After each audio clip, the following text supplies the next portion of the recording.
So now students, today our lecture number 5 in this session, and what is the topic? Today's topic is sentence. Okay. Last time I told you about subject, verb and object. Okay. Because in this time, what is sentence? Sentence is a group of word. At first, what sentence? Sentence is group of word which gives us complete meaning. Okay अब इसको Hindi English दोनों बताते हैं. Sentence is a group of word, यानी कि sentence जो है इसको हिंदी में वाक्य कहते हैं. ये क्या है? ग्रुप ऑफ वर्ड्स यानी शब्दों का समूह है. विच गिव्स अस, जो हमें देता है, विच गिव्स अस, जो हमें देता है कंप्लीट सेंस. कंप्लीट सेंस यानी कंप्लीट मीनिंग देता है, कंप्लीट अर्थ देता है कि क्या होता है. ठीक है. In sentence how many special part? In sentence two parts. The first part is subject and second part is predicate. Okay, you know very well about that matter, but in this session a very different type of lecture. आप लोग ये बहुत अच्छे से जानते जरूर है बेटा, लेकिन ये बात ध्यान रखना, आप जितना जानते हैं और ये लेक्चर जब हमारा कंप्लीट होगा आप देखेंगे कि आप कुछ भी नहीं जानते. आपको लगेगा कि नहीं यार अभी तक हम तो सब्जेक्ट बस सब्जेक्ट जानते थे. But very big difference. Like that, a black horse, runs very fast. Like that, that is sentence. Okay, a black horse runs very fast. So at first choose subject of that sentence. इस sentence का subject क्या है choose करना है बेटा. Choose कीजिए. Black horse, ये complete है ना. तो सबसे पहले तो ये समझना है कि अब तक हम सब्जेक्ट जिसको मानते थे वो क्या हुआ करता था. याद करें आप, ही, शी, राम, इट और वगैरह वगैरह. स्थान भी हो सकता था, आगरा, दिल्ली, मुंबई हो सकता था. वस्तु हो सकती थी, कोई ऑब्जेक्ट हो सकता था. लेकिन ऐसा कलेक्शन आ गया भाई यहाँ पे. In all subject has 1, 2 and how many words? Subject has 3 words. Not only 1 word, it has 3 word. But not always, यानी हमेशा 3 वर्ड रखेगा ऐसा नहीं है. वो 1 वर्ड भी हो सकता है, 2 भी हो सकता है और 3. अब हम स्टेप टू स्टेप चलते हैं. So here the subject is the first part of sentence. And subject, what is the definition of subject? Subject is a word. Subject is a word. Like that. A part, एक कोई part है, इस पूरे sentence का एक क्या है? Part है. इट इज सिंगल वर्ड और कलेक्शन ऑफ 1, 2 और 3 वर्ड्स. आल्सो 4 और 5 वर्ड्स. ये 4, 5, 6 वर्ड भी हो सकते हैं. ठीक है ना, ध्यान रखना. अ पार्ट यानी एक भाग है. A part which name, name of person, किसी पर्सन का नाम हो सकता है, और thing we are speaking about, यानी जिसके बारे में हम कुछ बोल रहे हैं, किसके बारे में हम बातें कर रहे हैं. Speaking about is called what? Subject of sentence, जिसके बारे में हम बोल रहे हैं. May be it has only 1 word, 2 word, 3 word, there are many words. Okay, it is depend on sentence. Like that, in this section 3 words, that is subject. Okay, and what are type of subject? The first point is that as one, that mean first form of the subject. Subject का पहला रूप क्या हो सकता है?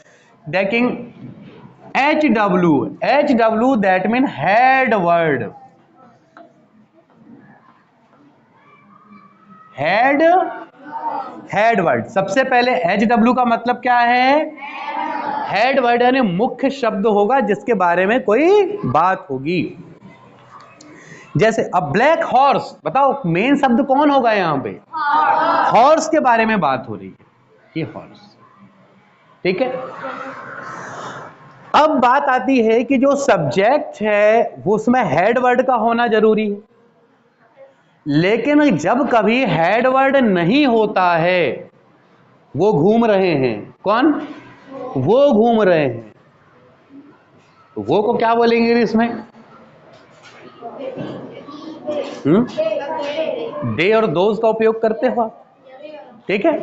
तो कहने का मतलब याद है आपको, आवारा सब्जेक्ट हमने समझाया था, जब सब्जेक्ट नहीं मिलता है तब क्या यूज होता है?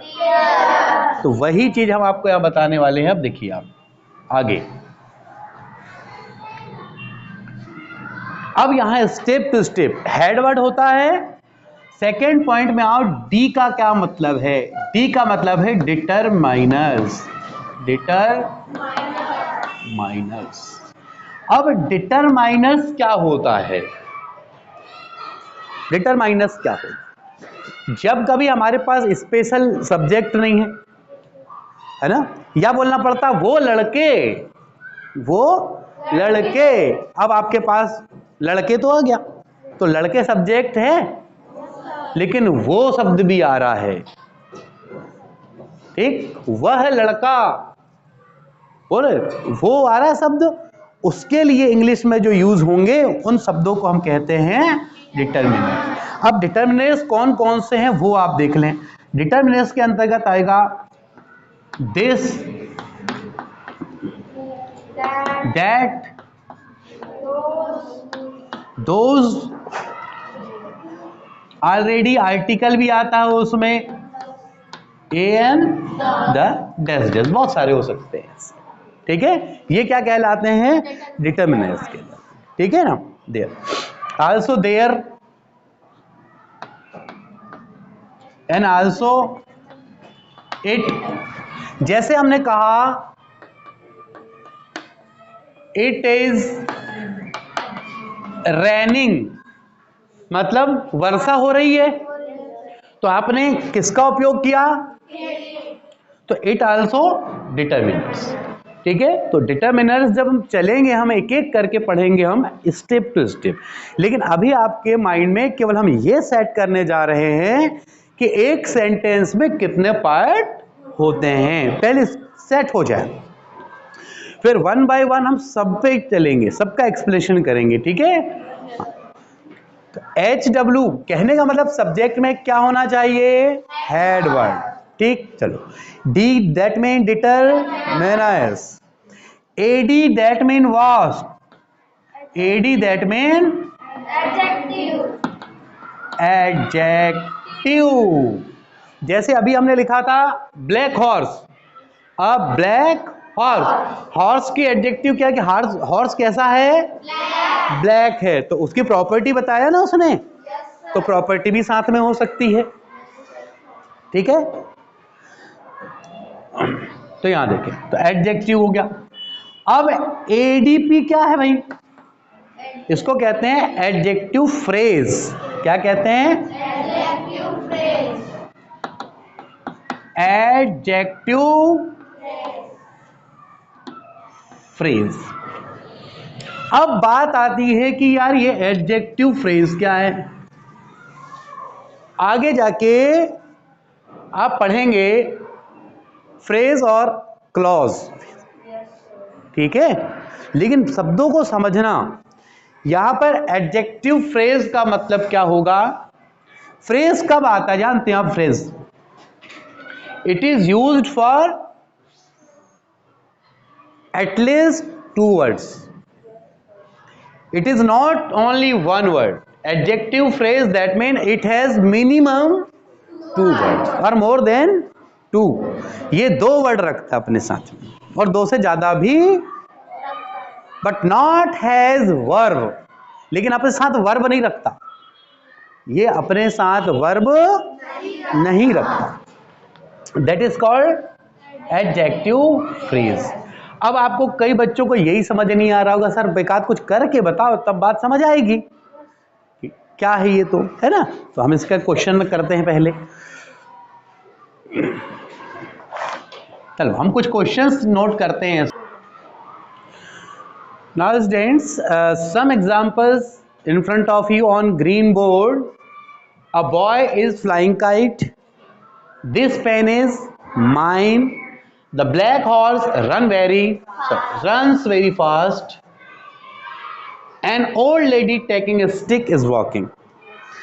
अब इन सेंटेंस में I guarantee you the point is that what are matter subject and difference between these points.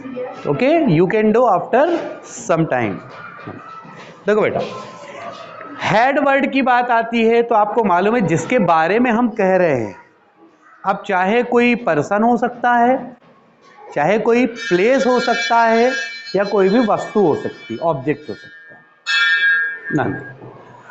अब जैसे इसमें देखिए बेटा, ये बॉय क्या था, बॉय बोले हेड वर्ड है कि नहीं, बॉय इज हेड वर्ड।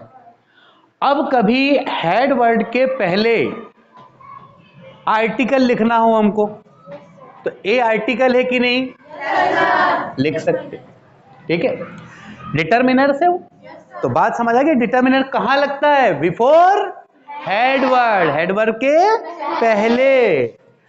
तो देखिए अब यहां देखो, ये पेन क्या था, यहां पर हेड, उसके पहले डिटर्मिनर्स लगा है, कोई कंफ्यूजन, ठीक। एडजेक्टिव आपका, एडजेक्टिव प्लस हेड वर्ड, यानी हेड वर्ड के पहले क्या होना चाहिए, एडजेक्टिव। तो ये आपके पास में हॉर्स क्या है यहाँ पे, उसके पहले क्या है, और उसके पहले क्या है, ये डिटर्मिनर से, और ये एडजेक्टिव है, और यहां ये क्या है, और जब ये तीनों एक साथ आते हैं तो क्वालिफायर कहलाते हैं, जो लास्ट पॉइंट है देखो क्यू, यहां का लास्ट पॉइंट क्यू का मतलब क्या है, Q, that mean qualifier. Qualifier का मतलब है कि एडजेक्टिव भी आ गया और डिटर्मिनर्स भी आ गया, ठीक है। डिटर्मिनर्स, एडजेक्टिव, ये जो भी आना है उसके कहां आते हैं, पहले आते हैं। Determiners and adjective use before head word. Okay, points clear है आपका।